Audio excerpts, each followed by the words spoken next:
kaliwang bahagi ng ating katawan.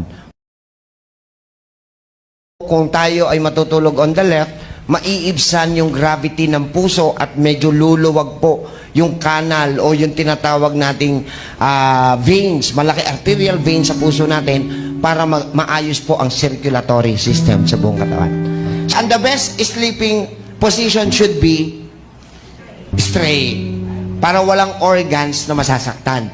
Pero ngayong araw na to, ang ituturo ko, ano naman ang benepisyo ng pagtulog natin sa kaliwang side.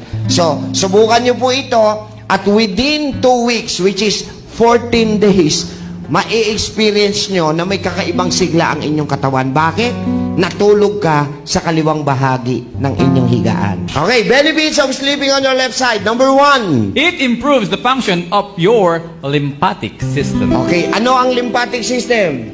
Ito yung